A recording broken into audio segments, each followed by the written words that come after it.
We still do 7 NUFC Matters show a week for free. But if you want to help support NUFC Matters, then there are a few ways of doing it. Hit the like button on each live broadcast and video.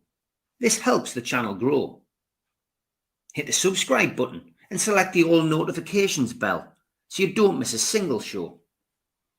If you want to help us financially, then you can join the channel using this button with the membership starting at $1.99 a month. Or you can drop us a donation in the chat using a super sticker. We're also looking for sponsors. If you'd like your brand advertised on the flyers for the show and featured during the ad break, then email John at nufcmatters.com to arrange today.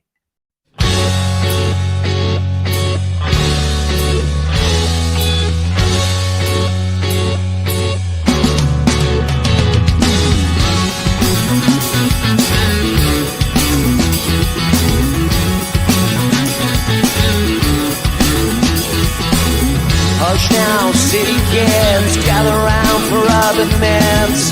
Hush now, city kids. When it came to me after so long, I didn't have no choices in the streets where I was from. When I think about the pain, I didn't have no choices. I took what I had sworn. Hush now, city kids, gather round for urban myths. Hush now, city kids. But you know, the wouldn't let you have it any other way.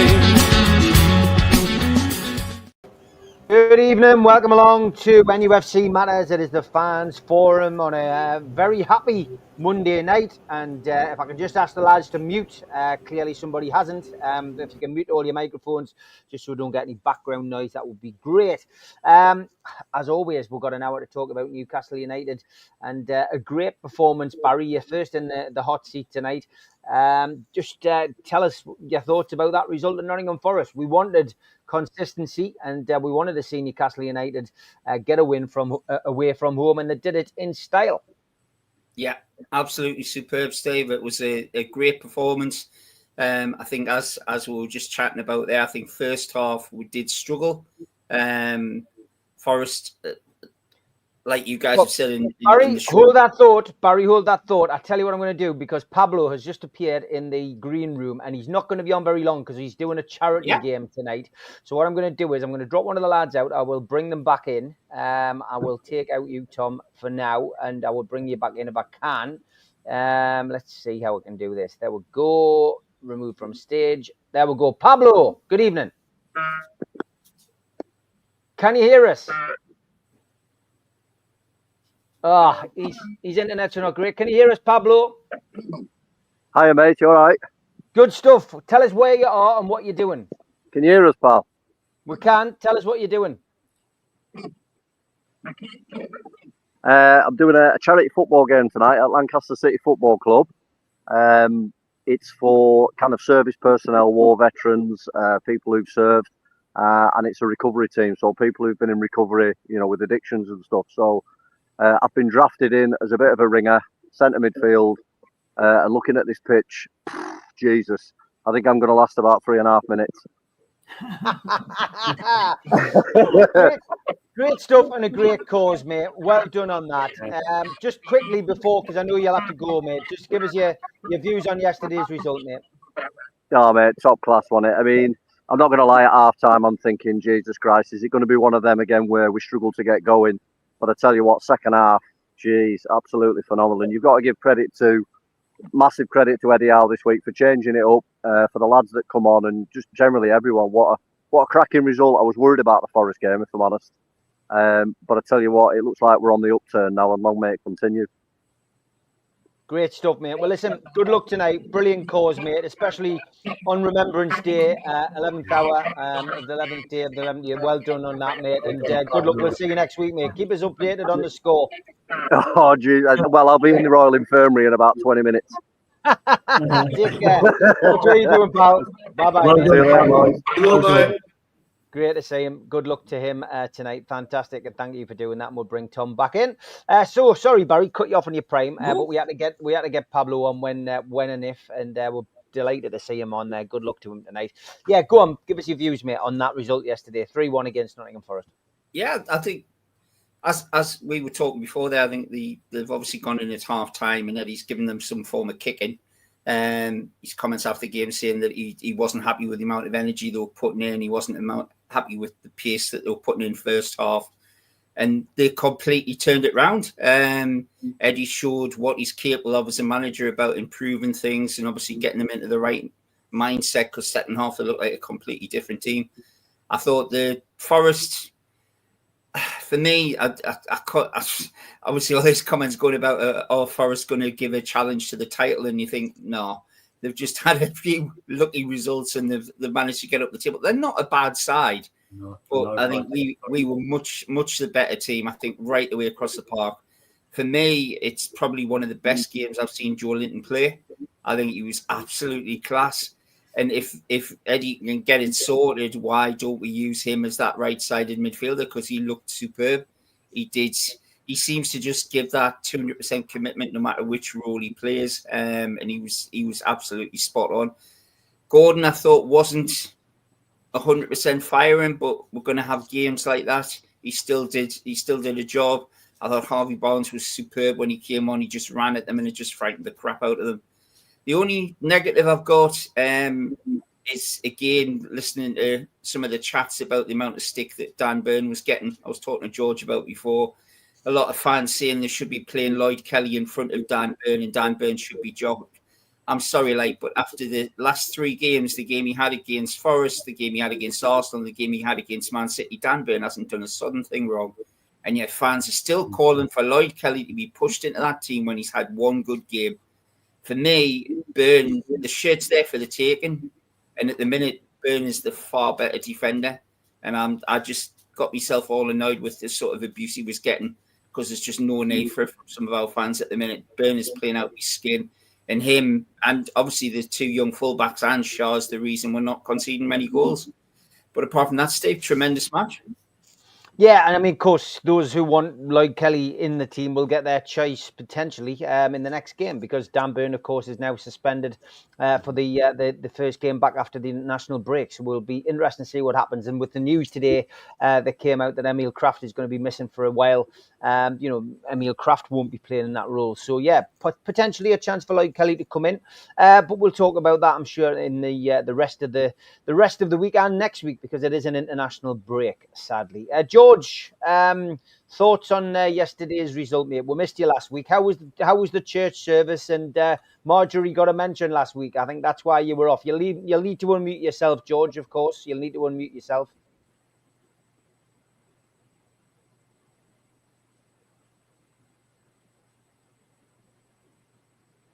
That should do it. Yeah.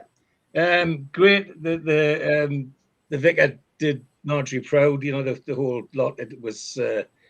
I just felt it was a duty I should go when they invited us and said that she was going to get a mention. So it was right that I went, even though I was desperate to talk about the game against Arsenal. It's just occasions that are slightly higher than football sometimes. And that was one of them.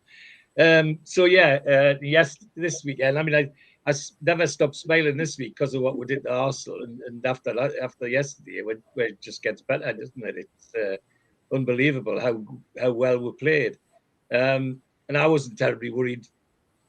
We'll give a silly goal away, which happens. But worse for me was that the worst was that the referee allowed Nottingham Forest to referee the first half. That was part of the problem. I mean, that guy Yates had 2 fouls that should have been red cards. Not 1, 2. It should have been red cards. And he didn't even get a bloody yellow. And you know, it needed something to change. Give a silly goal away. When the ball goes across the area like that, as close to the goal as that, you've got to wonder where your goalkeeper is. But we recovered, and that's fine. We weren't at our best in the first half. There's no doubt about that. But we still didn't look like we were the worst team, to be brutally honest. Just we weren't playing at our normal level, and everybody's right. Barry's right. What's been said so far, that clearly at half time, Eddie made them all have 3 sugars in their tea or something like that, because it was a different team that came out. I mean, from the minute they kicked off the second half, Nottingham Forest might as well went back to the dressing room because they were never in it. A couple of breakaways, and I think Pope only had 1 save to make, and he made a good job of that. Other than that, it was Newcastle. It was superb, and you can go from front from goalkeeper to outside left, in my old-fashioned words, and everybody did their bit, played their bit. There were some outstanding people. Joe Linton, for his energy, his versatility, his vision. That goal will take a lot of beating that he got. And at the back, I thought Dan Byrne was superb. And again, Barry's mentioned the fact he's been getting some stick. He's was absolutely fantastic yesterday. And but then, as I say, from front to back, don't forget Nottingham Forest had the second best defensive record in the Premiership. And we made them look very ordinary yesterday, frightened to death by Gordon most of the game. And I think Harvey Barnes picked up the benefits of Gordon, because by the time Harvey Barnes came on, the fullback was knackered. He couldn't keep up with Harvey Barnes. And the other thing is, it showed clearly to me why Tonali's got to be in the team. He can do what none of the other midfielders can do. He's got that yard of pace that takes him away from the defenders. That the last goal, which Bruno played the ball out to him, and he made nearly 50 yards with the ball before he released it to Barnes.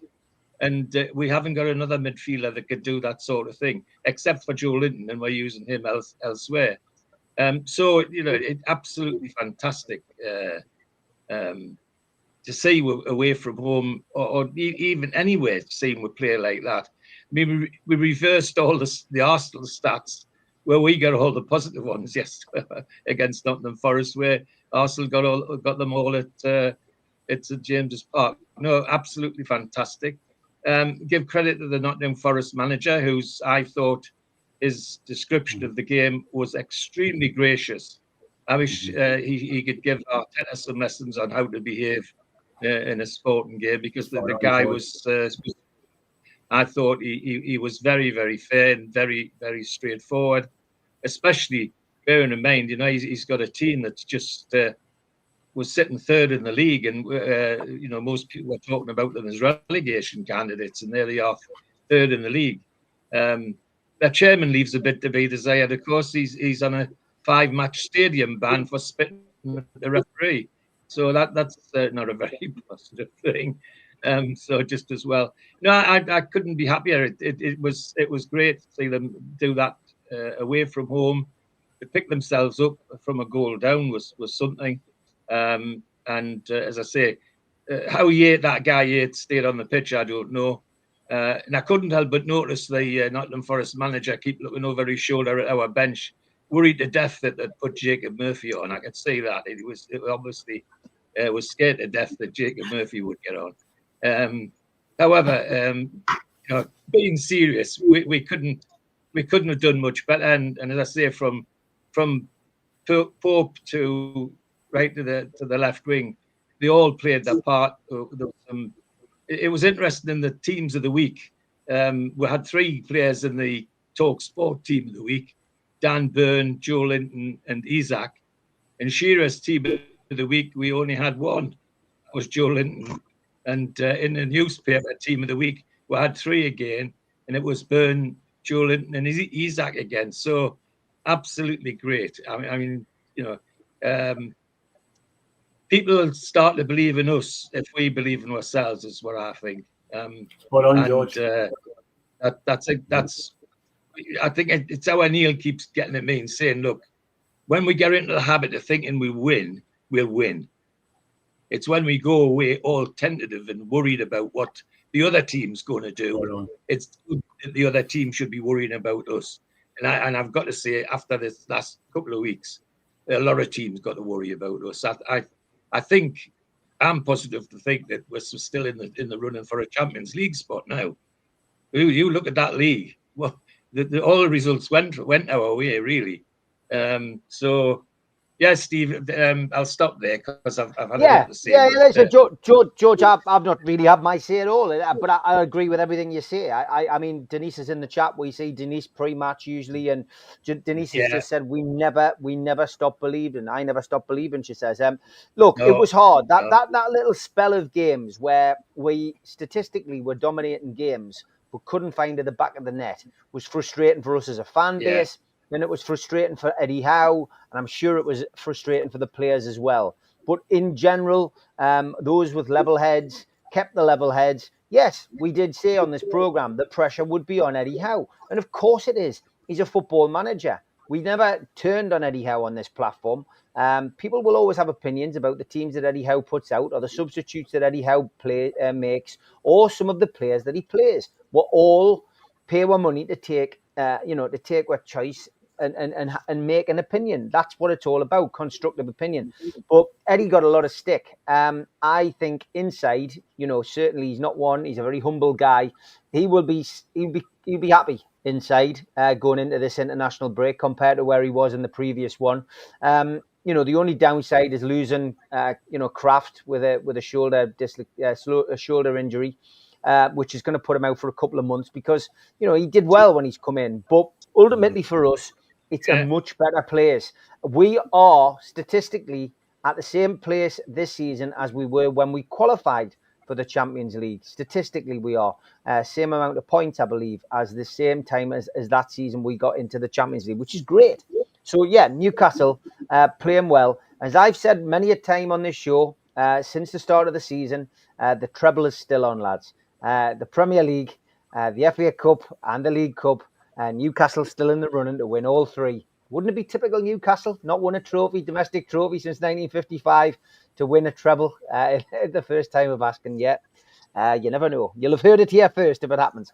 Magnus, what a performance, mate. What a win. And I've just seen the goals again before I came on air. And fantastic to see. I mean, so many positives to take out of that game yesterday.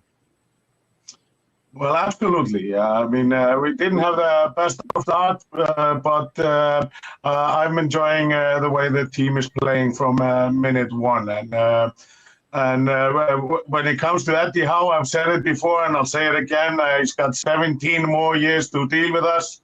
So I'm hoping for him to stay here for 20 years and nothing less. I want him to be a huge character and maybe the first English manager for a long, long time to win the top flight. With regards to the game itself, he's being more adventurous. I'm seeing him, and I felt there was a good change to see Joelinton go up to the left top. It's a change that I didn't see coming. Also, the link with him and Joe Willock, I just couldn't decide which one of them was doing what job. And that's, I mean, if I can't see it, then how's the defenders feel? Trying to work it out and placing guys that are attacking really fast against them. I would like to give a credit to Nottingham as well. They've stayed strong. They took on the 4 points deduction, and they've shown us a little bit what can be done with that. Nuno Espirito Santo, he changed. He got rid of players that didn't have future at the club, and I have to hold my hands up and say, well done, starting with the force that they've done. And I was slightly worried about this game, but soon after it started and the form that we are in, my worries flew away pretty much because of the dominating games away from home is something that is a great addition because like even last year, it didn't feel that way. And after we conceded a goal, we proper grabbed the game by the scruff of the neck. You could see 70% possession, creating opportunities, and then eventually second half, after given them probably a little bit of a hard time in the locker room. I'm sure Mad Dog had something to do with that. If I know him correctly, he hasn't earned the nickname for no reason. Then I'm sure he played his part at halftime.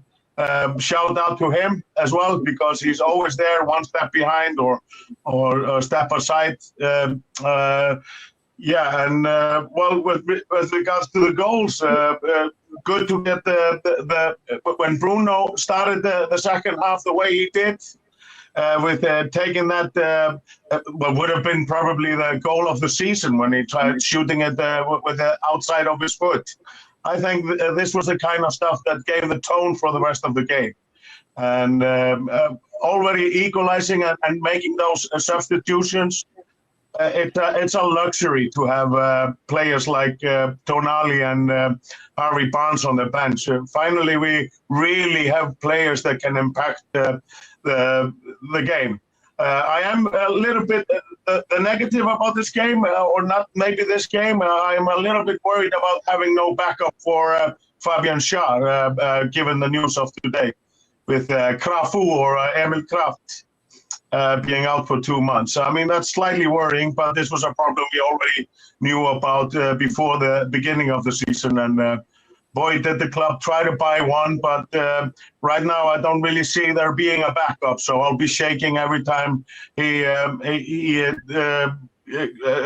smacked or gets a head clash with another player. You know, so that's the only worry. But I'm really optimistic. Good to see 3 games in a row being won, and sky is the limit. I don't think any international break will mess it up this time. I think it will be good for some of the players to go to Saudi Arabia and get a bit of practice in warm climate.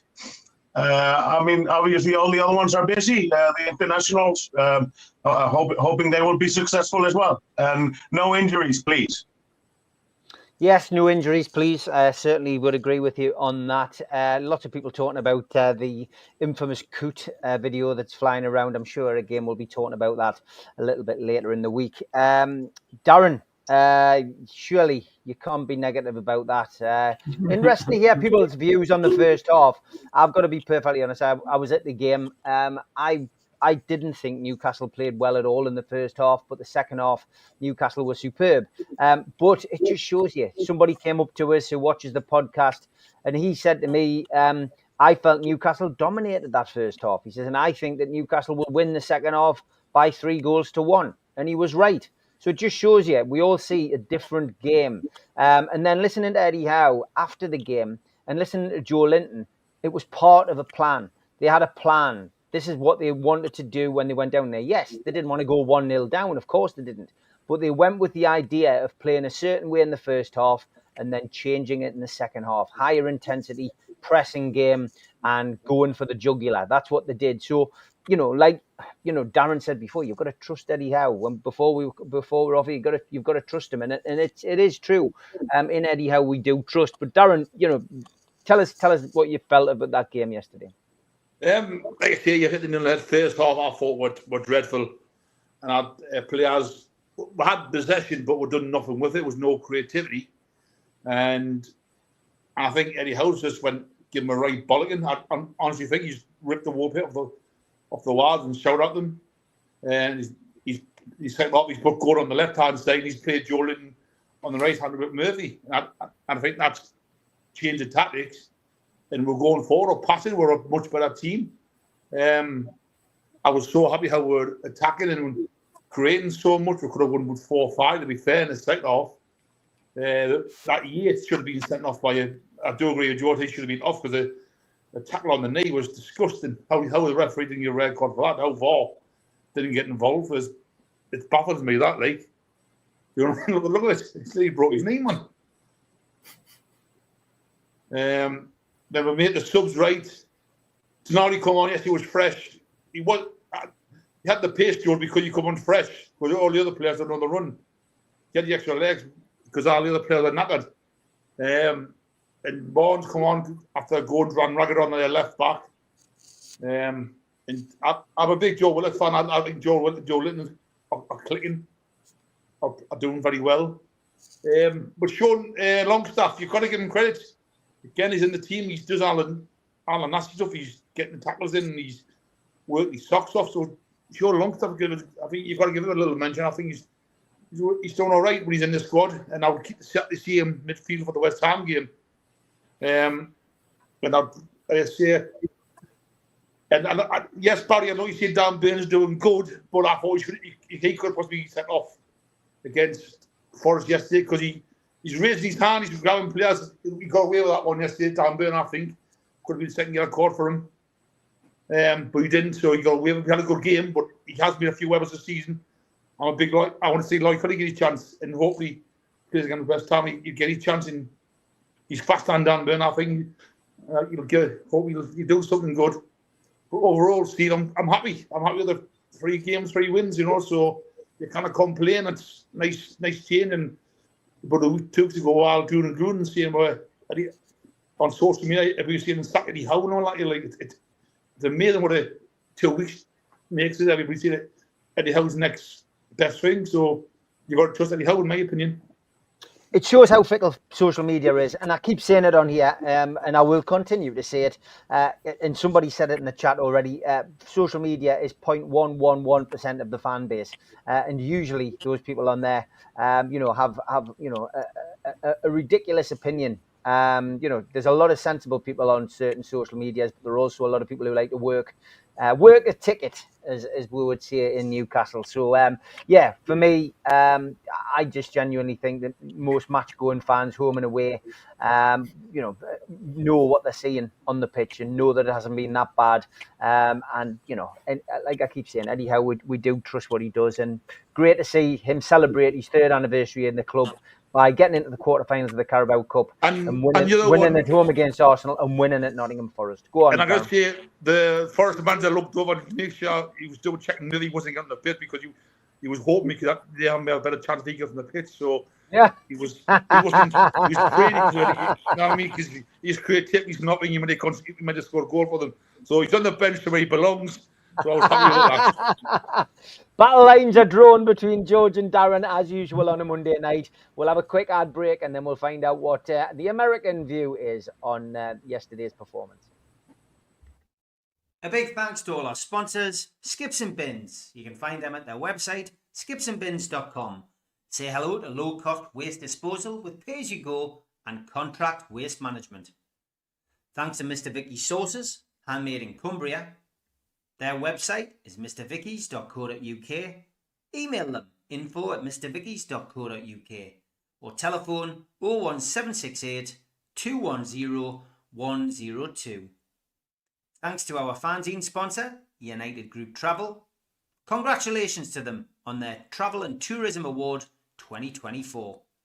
2-crew driver and courier, local family company, 3-star plus quality hotels, no interchanges. All excursions included. Find them at their website www.unitedgrouptravel.com. Email beverly.ugtl@gmail.com. Telephone 01670 632 460 or mobile 0791 666 4174. Just £30 per person deposit. There are no strangers on our tours, just friends you haven't met yet. Thanks to Media Arts for all the help with the technical side of things. And don't forget, we are also available as a podcast on iTunes and Spotify and other podcast providers. If you get the time, please hit the subscribe button. It does do us a big favour. Hit the like button, which is the thumb under the video. That helps the channel grow. And click share to share to your other social medias. You can also hit the join button and become a member. Some dates for your diary. In aid of Newcastle Cat and Dog Shelter, the Long Sands play the Clooney. That takes place on Saturday, January the 4th, 2025, with support from Lilac Lane and the Chris Norris Band. Tickets pre-sale are £15 from newcastlelegends.com or from the venue direct. Peter Beardsley will be doing a talk-in at the Tyneside Irish Centre. That takes place on the 10th of January. Tickets are £30. VIP tickets are £60 and you can get them from newcastlelegends.com. An Evening with the Entertainers takes place at the Tyne Theatre and Opera House in Newcastle on the 24th of January. Kevin Scott, Steve Watson, Steve Howe, John Beresford, Rule Fox, Peter Beardsley, Rob Lee, Keith Gillespie, Liam O'Brien, Darren Peacock, Paul Bracewell, Lee Clark and Killer Kill Klein are all going to be there with Gibbo, and you can get your tickets from the box office 0191 243 1171 or the website tynetheatreandoperahouse.uk. Lee Clark will be at the Gateshead Leisure Centre. That is on the 31st of January, and tickets available from the Leisure Centre 0191 250 5066. Les Ferdinand will be at the Newcastle O2 City Hall the 6th of April 2025. That is a 12 o'clock start until 4 p.m. in the afternoon. Tickets available from ticketmaster.co.uk. And Will Scott's book on the Entertainers is out now. £18.99, over 380 pages, and a lot of unseen photographs. You can buy that book now from newcastlelegends.com. And we do have some fanzines remaining. If you want to buy an NUFC Matters fanzine, issue 1 is still available, again from newcastlelegends.com. And please take your time to flip onto our other channel, The Word on Blake 7. Please hit the subscribe button and help that channel grow. Okay, welcome back to the Fans Forum. Just to let everybody know as well, those of you who bought the Entertainers book, of course, it wasn't due out till the 1st of December, but the printer's got it back a lot earlier. So those books are winging their way out now. The international books will be going out this week. And I know Tom is eagerly awaiting his. Mark Byers is in the chat as well. His is getting posted this week as well. But a big thanks to Marcus as well, who is in America, who has ordered his copy. So lots of books going to go around the world. If you have bought one and you've got it and you were on Amazon, please consider leaving a review for Will, because it is a wonderful book. But those of you living in Newcastle, you can now pick it up at the back page, any of the back page shops. And from next week, you'll be able to pick it up at W.H. Smith's. And Lilia says, I have got my book, Steve. Great stuff. Please leave a review on Amazon if you can. Don's got his as well. Great stuff. Maybe stick a photo on social media. If you've got it, spread the word. It would be good for Will. I'd like to see his book do well. And yes, Derek Wright will be at the Irish Centre on Friday. It's going to be a great gig, that Joe Allen and him together. And I've been out with another former Newcastle player today, Mirandina. Been with Mirandina and I have lunch with him and his agent. He's in good fettle and managed to sort him out a little trip up to the ground today to go and see St James's Park. So he was over the moon about that. Big thanks to our friends at Newcastle United for letting Mirandina just have a quick look at the pitch once again. But Tom, come to you now, mate. Give us your views on the game from your home and stateside. Or I know you're on the road again. I think you're always on the road. But yeah, what was your view, mate? Well, I know some people say we didn't play very well in the first half, and I was frustrated, like a lot of people. It reminded me of Everton, where we can have a lot of possession but not have any clinical finish. So very frustrating. But the best player on the pitch the first half was Howe. Howe was amazing the first half. And I think I know that George mentioned that Gordon helped set the way for Barnes, that he knackered out their fullback, and so Barnes was able to run at them. I think kind of the same thing with Willock. I thought Willock had a really good first half, very energetic, and he also ran the socks off of their defenders. So I think that really did open up things. So I am pleased to say, if that was Eddie's plan to play on the front foot to tire them out in the first half, so he could bully them with our reserves to bring on those extra legs in the second half, which is how it turned out. God bless him, because that's exactly what you need to do when you have a team with depth and a team with talent. So I thought that was terrific. I did notice, I know someone, I think it was George, talked about Tonali's speed. And I got this stat, and I didn't verify it, but I got this stat that when he played this year in the Champions League, with Italy, that he was the fastest player on the pitch, and the kilometers per hour, I think, was like 37 kilometers per hour is what they clocked him at. would make him the fastest player on Newcastle. So I know Barnes has rated that. I think Gordon, Tino's there, but based on what he did for Italy, that would actually surpass what Barnes's limit was. So he is among the fastest on the team. And I agree 100% with George, is that he brings a unique ability not only to carry the ball forward, but also to track back when needed. And I think that Bruno sometimes doesn't track back enough, and Longstaff helps him by playing a little bit back. So when Bruno goes forward, you'll see Longstaff take up that space. But Tonali does bring that option. So I just wanted to bring out, I agree with everybody before me, as always. We got a lot of smart people on here. But I just wanted to call out George for the Tonali speed. He's got it, and I like to see it. In the second half, again, I agree that Joe Linton should be player of the match, man of the match, no question. But I don't think he was the best player on the pitch the second half. And the best player that I saw on the pitch the second half that caused them all sorts of problems was a guy named Tino. Tino, our other fullback, had a fantastic second half. And the way that he overlapped with Joe Linton helped to set up that goal for his hustle, etc.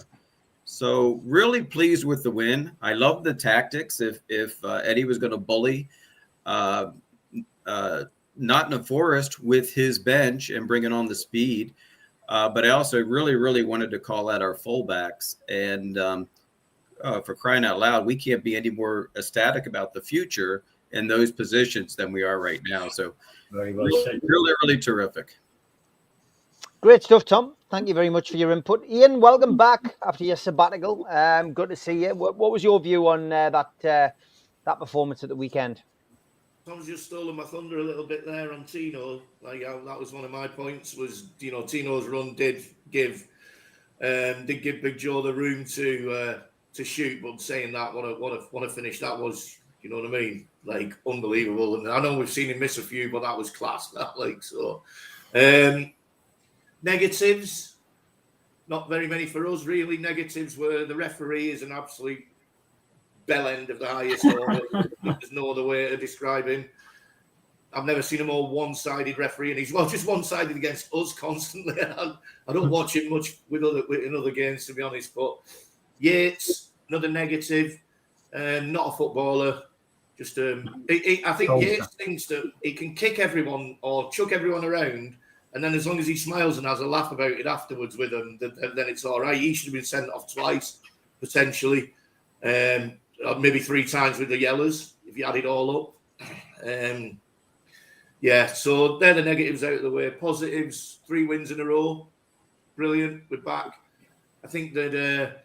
Again, we're going to get stifled by an pointless international window, which hopefully won't hinder us too much. Other positives: Isak, obviously 4 goals now in 4 games, which is great. And I think what I liked, 2 other things I liked, and then I'll let everyone else have a go because a lot of people have covered things that I wanted to say. Eddie Howe's comments about the intensity in the first half not being where he wanted, I think, proves to everybody who's saying that Eddie Howe's changed the tactics and he doesn't want, he obviously changed the tactics. He changes all the time. He's a good manager.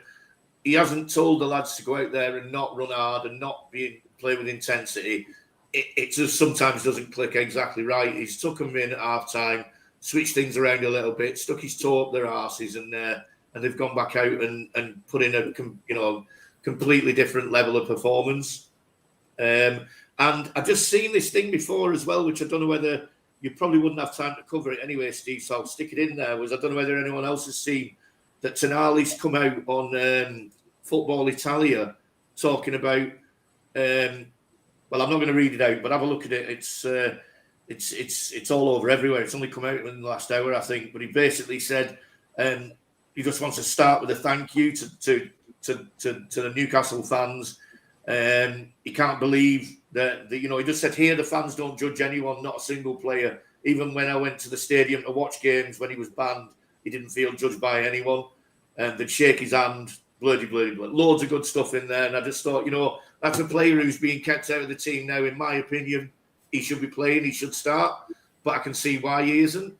But I just thought that was a really nice touch that he's coming out with that, when other players might be sucking the thumb and, you know, woe is me, that I'm not starting the games and that, and he's come out and said that, which I think shows a lot of class from him. So, good to be back. And obviously, I have to give a mention to my mate Joe Linton, who I met at the other day. I don't know whether you were. Dan Byrne. Your Dan Byrne photograph. Sorry, Dan Byrne. Yeah, not Joe. Sorry, I've had a few. Dan Byrne, yeah. Yeah, Dan Byrne photograph, yeah. Which I thought you might have had it lined up for us, actually, Steve. But, sorry, mate. I didn't steal it off there, mate. I'm sorry. I should have nicked it. But, yeah, maybe. What a class act Dan Byrne is, though. Yeah, he's a class. Ian, how many drinks did you have before you met Byrne, man? I've lost count. Yeah, the spirit, man. Maybe submit it for the day I met. Submit it for the day I met Ian. We'll feature it on there. Yeah. No, he's a really nice lad. He was with his kids and that. So I gave him a little rendition of his song, and he turned around, laughed, and came over, and I got a selfie with him. So it was good, you know. But anyway, he's living the dream. Dan Byrne. Good stuff. Spenny, busy weekend for you, mate. Obviously, Remembrance Day. You were smart as a dart yesterday and went out and paid your respects like a lot of people did. Some wonderful displays up and down the country as well at Premier League grounds. Newcastle, of course, doing it last weekend.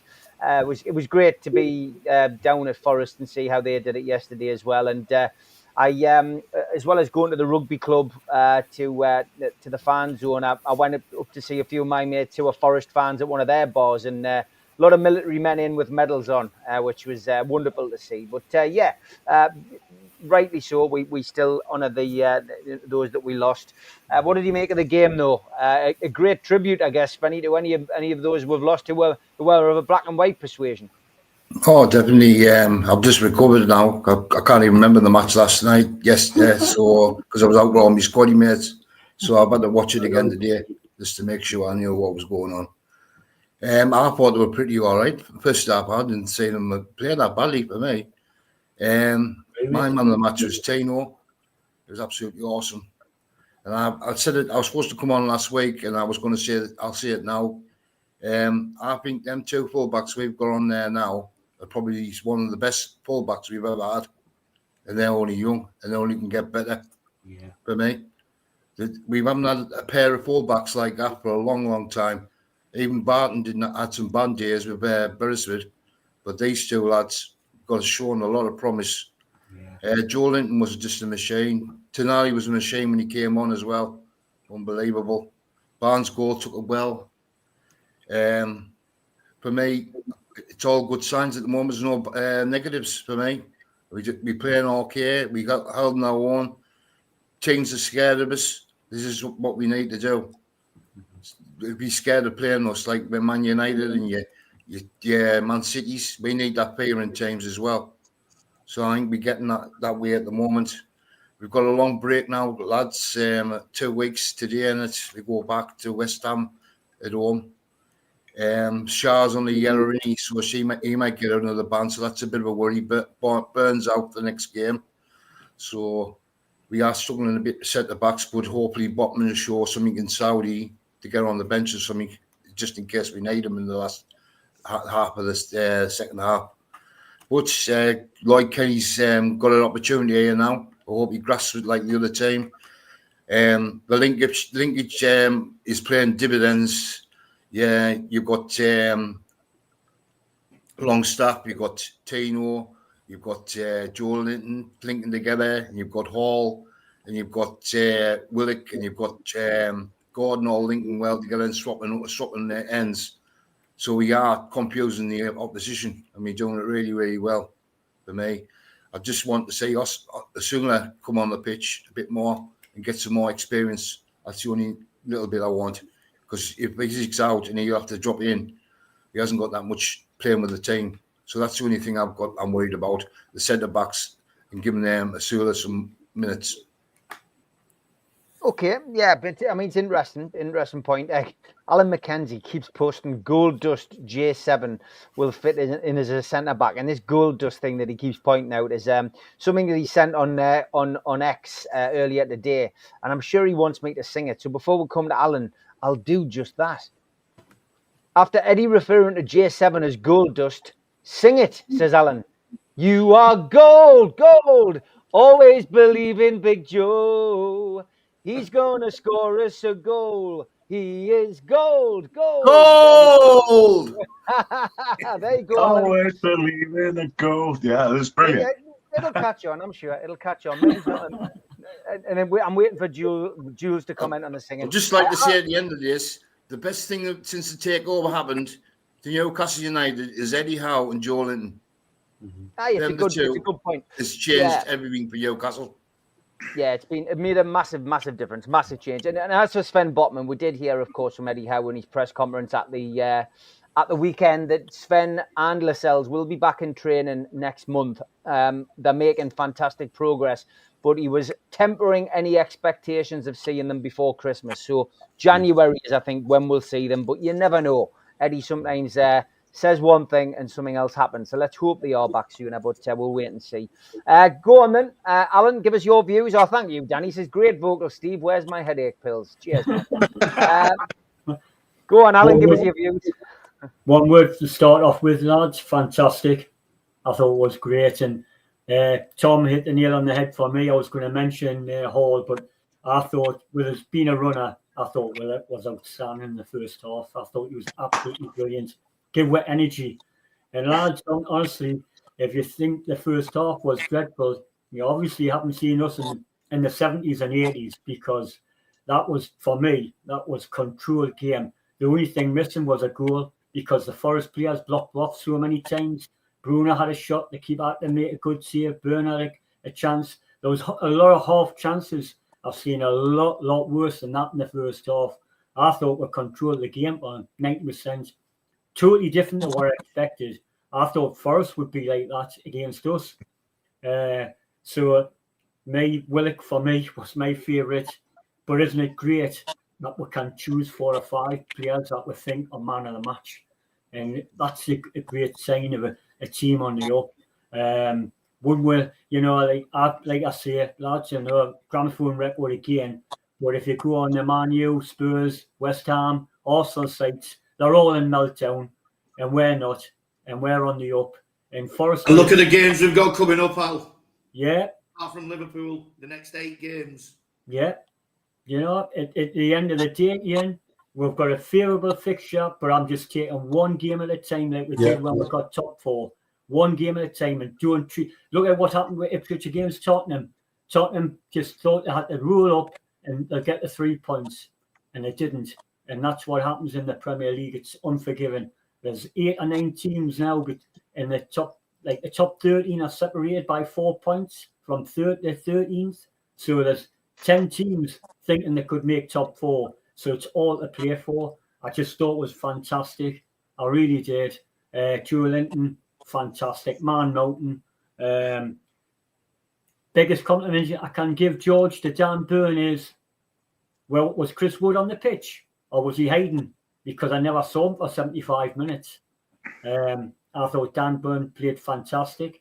And I'm a Lloyd Kelly fan, Dan. I really am. And he'll get his chance next game, and hopefully he'll play really well.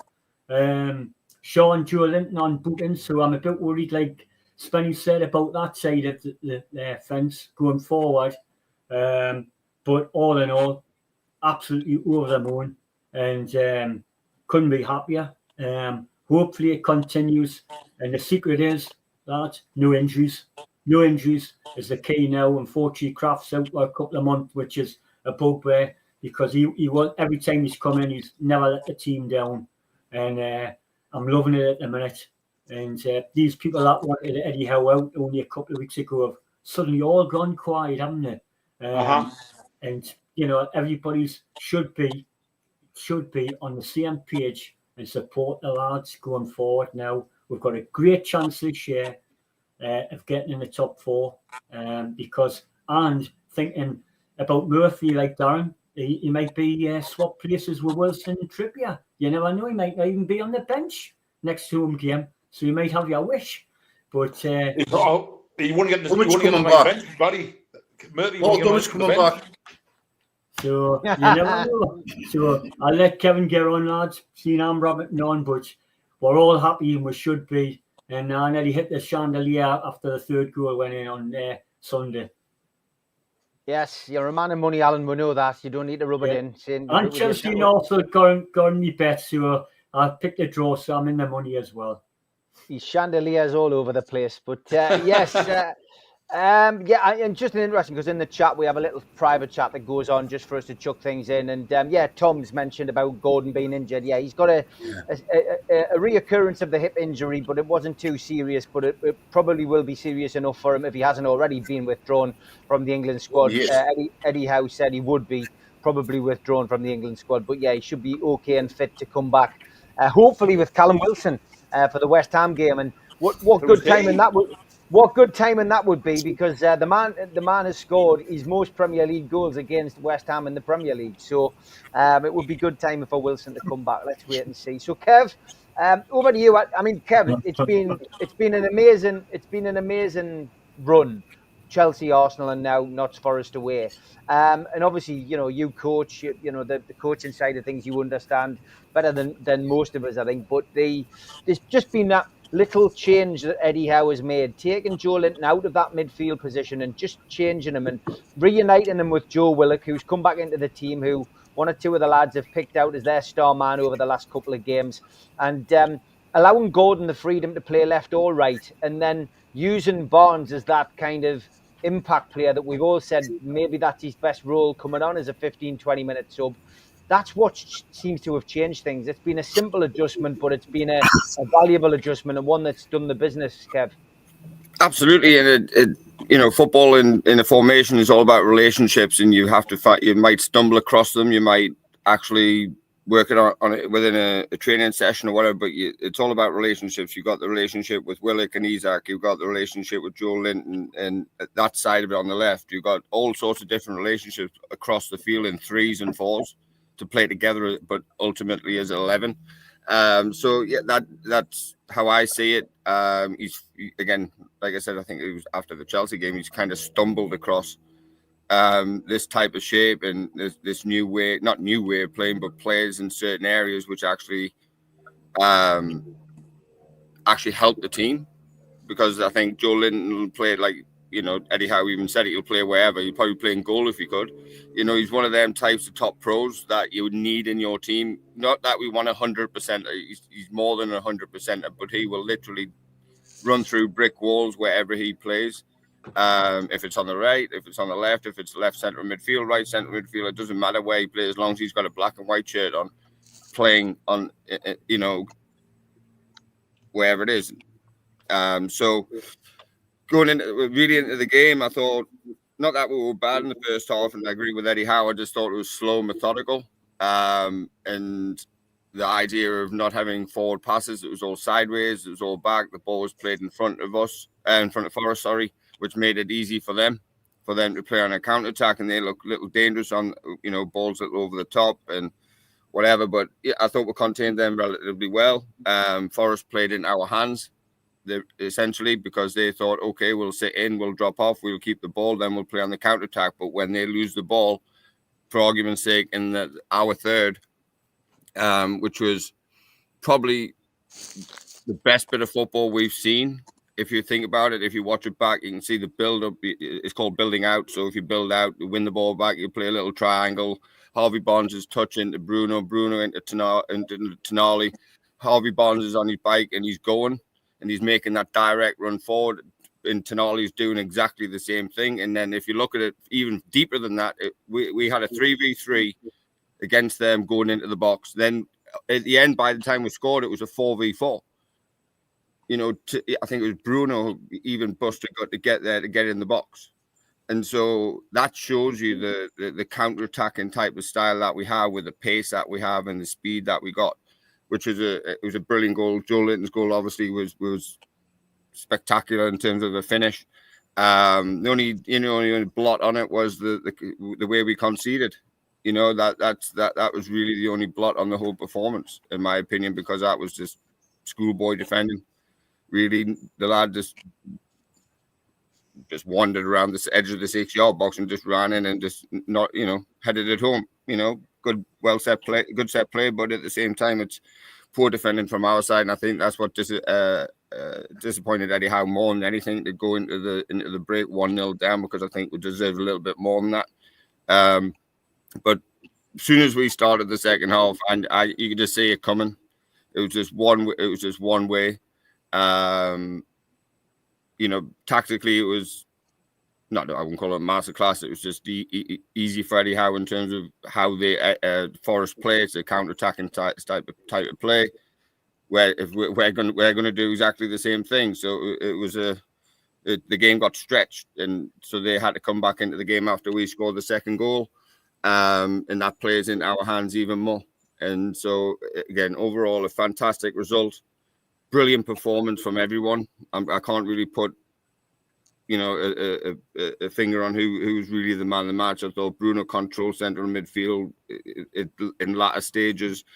You got Hall and Spenny said it, that you got two future England fullbacks, right, in only 20 and 22, 3, somewhere in that. So the future's bright in the fullback position. So, and then you got Dan Burn and Fabian Shaw, who controlled Chris Wood and isolated him and it nullified him. So overall, I actually got to watch it for a change, so I didn't, so I was just sitting there with a cup of coffee watching it, which was nice. But yeah, again, like I said last week, the thing is from now, unfortunately, we've got this bloody international break, is the consistency. Can we have some consistency moving forward and going on a run? And Eddie Howe said that it's the tightest Premier League season I've seen in my time. How many, it's like 3 or 4 points from top half into the lower end of the bottom half. So it's ridiculous. And, we know the Premier League's difficult at the best of times. Now it's tighter than it's ever been. But if you go on that run of 6, 7, 8 games without picking up draws here or there, predominantly hopefully winning most of them. But if you pick up a draw here, if you win there, if you whatever it is, then you're going to be in the argument for finishing in that top 4 position. And again, with the Forest game, these are the games that you have to go win. Yeah, you have to go win these types of games, and then you got to follow it against West Ham, who I think are dire at best. They're not the greatest for he's got I can't remember the coach's name, the manager's name. Might get sucked him like Kevin. Yeah, it's not looking good for the lad, but football's a dog-eat-dog business, and you've got to get results. We all know that. And Eddie Howe's pulled the group out of a bit of a sticky patch, and he's got results. So, like I said, now go to West Ham, get a result. Yes, we've got Liverpool coming up, but I haven't seen much of Liverpool. But why can't we go and beat them? Why can't we? About time. Yeah, we need to do one of them. It's like the Arsenal. Yeah, the Arsenal hoodoo again. It's that type of mentality where we go on them runs to go and win the game and go and get something out of it and be intense and be positive. So, hey, onwards and upwards. Consistency, Kev. Let's not look down. Consistency is the key. It's a word that Eddie Howe used and Joe Linton used and everybody else connected with Newcastle used. We need to find consistency. Can I give a little shout out, Steve? Go for it, mate, quickly. Very quickly. I met a guy called Davey in the Bridle Path the other night. He watches the show, and he waited until I was with a couple of lads, and he waited until they went off somewhere, and then he told me in no uncertain terms to get back on the show. So I just thought I'd give him a shout out if he's watching. Good stuff. Good stuff. I want to say happy birthday to Ian McKenna in the chat. He's a long-time viewer. Happy birthday. Have a good one. And it's only fitting that we'll play out with our friend Ted, who does Three's a Crowd podcast on a Sunday, who's a very good trumpet player. And he's going to play this to play us out. See you all tomorrow, 1 o'clock. Talk of the tune.